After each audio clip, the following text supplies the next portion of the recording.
Hello student, स्वागत है आपका मेरे यूट्यूब चैनल बेसिक क्लास में। आज हम पढ़ने वाले हैं क्लास 8वीं का चैप्टर नंबर 4 साइंस में धारा, विद्युत और चुंबकत्व। तो आज हम इस चैप्टर के पूरे स्वाध्याय को कंप्लीट करने वाले हैं, तो वीडियो को लास्ट तक जरूर देखिए। देखिए यहाँ पर आपके स्वाध्याय दिया हुआ है।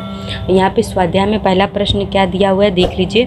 पहले प्रश्न में क्या है, रिक्त स्थानों की पूर्ति करनी है, मतलब उचित जगहों पर जो शब्द दिए गए हैं उसको लिखना है। तो यहाँ पर हम पहले प्रश्न को देख लेते हैं। यहाँ पर देखिए पहले में दिया हुआ है कि जल प्रपात का पानी ऊंचे स्तर से नीचे गिरता है, इसका कारण क्या है। तो इसका उत्तर हो जाएगा गुरुत्वाकर्षण। ये वाला आंसर सही हो जाएगा, गुरुत्वाकर्षण। यहाँ पर आप देख पा रहे हैं, उत्तर भी देखते रहिए, गुरुत्वाकर्षण है। उसके बाद दूसरा प्रश्न है कि किसी परिपथ में इलेक्ट्रॉन कैसे प्रभावित होते हैं। तो यहाँ पे कम होगा, सबसे पहले क्या लिखेंगे, कम विभव वाले बिंदु से अधिक। यहाँ पर दूसरे में क्या लिखेंगे, अधिक। बुक सामने खोलकर जरूर आंसर लिखिएगा। अधिक विभव वाले बिंदु की ओर प्रवाहित होते हैं। उसके बाद तीसरा प्रश्न दिया है कि विद्युत सेल का धनाग्र और ऋणाग्र विभव का अंतर अर्थात उच्च सेल का क्या बताता है, विभवांतर बताता है। तो यहाँ पर क्या भर लेंगे, विभवांतर लिख लेंगे। उसके बाद चौथा प्रश्न है कि 1.5 वोल्ट विभवांतर वाले 3 विद्युत सेलों को बैटरी के स्वरूप में जोड़ा गया है। तो इस बैटरी का विभवांतर कितना होगा। तो इस बैटरी का विभवांतर 4.5 होगा। इसके बाद आखिरी में पूछ रहा है कि किसी विद्युत वाहक तार से प्रवाहित होने वाली विद्युत धारा के चारों ओर चुंबकत्व, यहाँ पर क्या लिख लेंगे, चुंबकत्व का निर्माण होता है। तो इस तरीके से हमारा ये पहला प्रश्न कंप्लीट हो जाता है। उसके बाद दूसरे प्रश्न पर आते हैं। यहाँ पर दिया है कि 3 शुष्क विद्युत सेलों को विद्युत सुचालक तार से जोड़कर उसकी बैटरी बनानी है। इस तार किस क्रम से जोड़ेंगे, आकृति सहित स्पष्ट कीजिए।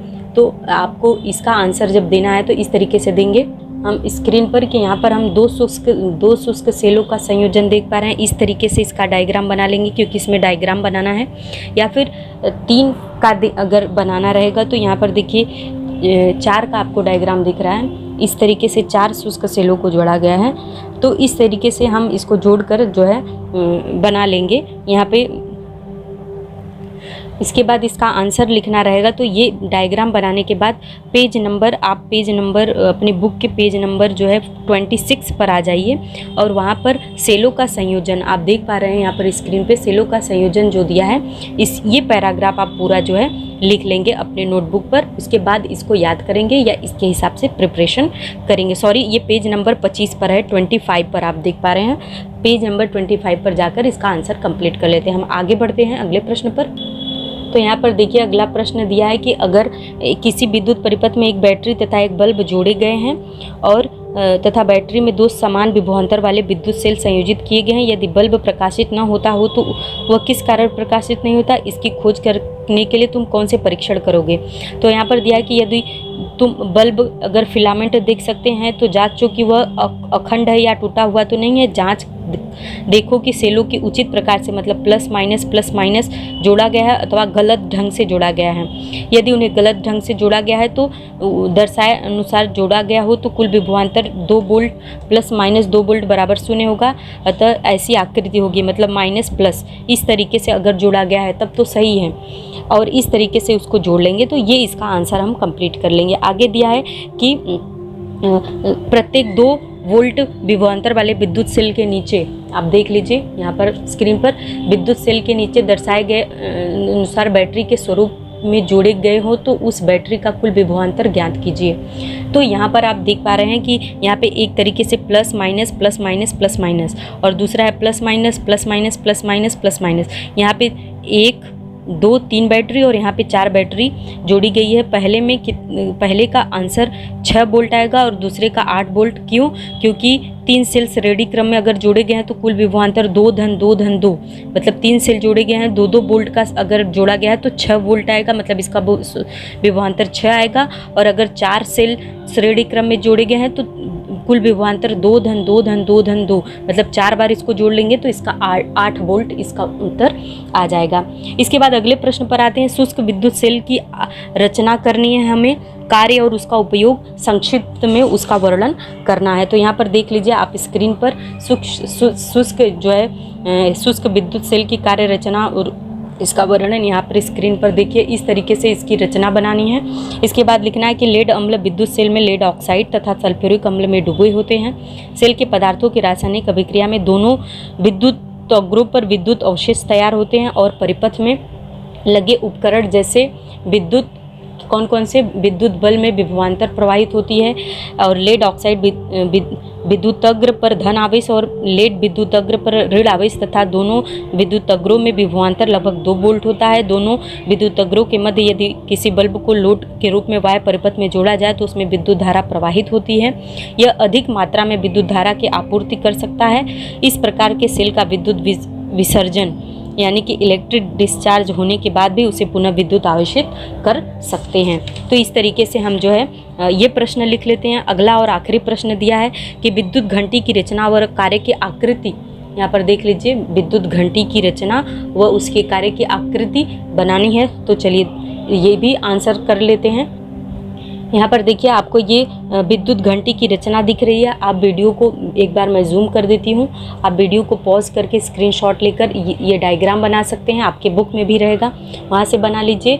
और इसका उत्तर, इसकी रचना जो है यहाँ पर देखिए कि आकृति में क्या दिया है। आकृति में घंटी की रचना तथा विद्युत परिपथ दर्शाया गया है। धातु की कटोरी तथा लोहे की पट्टी, संपर्क, स्क्रू, विद्युत चुम्बक आदि से विद्युत घंटी बनी होती है। लोहे के टुकड़े पर अनेक बार तांबे के तार लपेटी गई है। एक कुंडली विद्युत चुम्बक के रूप में कार्य करती है। एक लोहे की पट्टी मुंगरी के साथ विद्युत चुम्बक के पास जुड़ी होती है। इस पट्टी के संपर्क में स्क्रू होता है। कुंजी की सहायता से परिपथ बंद किया जाता है। अरे आपको स्क्रीन शायद पूरा नहीं दिखा है, तो इस तरीके से आप स्क्रीन शॉट ले सकते हैं पूरा वीडियो का। इसके बाद आगे देखिए, इसी में दिया है कि स्क्रू पट्टी से संपर्क होने पर परिपथ में विद्युत धारा प्रवाहित होती है। इस कारण कुंडली विद्युत चुम्बक बन जाती है और होती है और वह लोहे की पट्टी को क्या करती है, आकर्षित करती है। लोहे की पट्टी को आकर्षित करती है। परिणाम स्वरूप घंटी पर मुंगरी का प्रहार होकर ध्वनि का निर्माण होता है। परंतु उसी संपर्क स्क्रू का लोहे की पट्टी से संपर्क टूट जाता है और परिपथ की विद्युत धारा खंडित हो जाती है। इस स्थिति में विद्युत चुंबकत्व नष्ट हो जाता है और लोहे की पट्टी पुनः पीछे की ओर आकर संपर्क स्क्रू को चिपक जाती है। फलस्वरूप तुरंत फिर से विद्युत प्रवाह शुरू होता है और उपयुक्त क्रिया पुनः घटित होती है होकर मुंगरी घंटी पर प्रहार करती है। यह क्रिया 4 बार होती है और घंटी में ध्वनि उत्पन्न होती है। आगे देखिए, इस प्रकार विद्युत घंटी का कर्मकरण विद्युत धारा के चुंबकीय प्रभाव पर आधारित होता है। इस तरीके से आप कुछ एक्स्ट्रा प्रश्न भी देख लीजिए। यहाँ पर दिया है, यदि लोहे की पट्टी का लचीलापन समाप्त होगा तो क्या हो जाएगा। इसके अलावा और भी प्रश्न हैं जो बहुत इंपॉर्टेंट होते हैं, जैसे विभवांतर का क्या अर्थ होता है, विद्युत धारा का क्या अर्थ होता है, या फिर यहाँ पर देखिए, यहाँ पर आप स्क्रीन पर देख लीजिए, विद्युत आवेश की इकाई एसआई इकाई क्या होती है, विद्युत धारा की एसआई इकाई क्या होती है, विद्युत विभव की एसआई इकाई क्या होती है, 1 एम्पियर बराबर 1 कूलाम क्या होता है। तो इस तरीके से इसका आंसर भी है, लेकिन इस तरीके से कुछ इंपॉर्टेंट क्वेश्चंस हैं। उत्प्लावक बल क्या होता है और विद्युत धारा कब प्रवाहित होती है, और शुष्क सेल के धनाग्र का क्या नाम होता है, और धातु में विद्युत धारा किस कारण प्रवाहित होती है, बैटरी का क्या अर्थ होता है, और सौर सेल का क्या अर्थ होता है, निकिल कैडमियम सेल की कोई एक विशेषता बताइए, उदाहरण दो जिसमें विद्युत धारा के चुंबकीय प्रभाव का उपयोग होता है। तो इस तरीके से कुछ इंपॉर्टेंट प्रश्न हैं जो आप जो है और एक्स्ट्रा बुक में ढूंढ कर लिख सकते हैं, पढ़ सकते हैं और एग्ज़ाम की तैयारी कर सकते हैं। तो फ्रेंड्स, पूरा वीडियो देखने के लिए बहुत बहुत धन्यवाद। आपका दिन शुभ हो।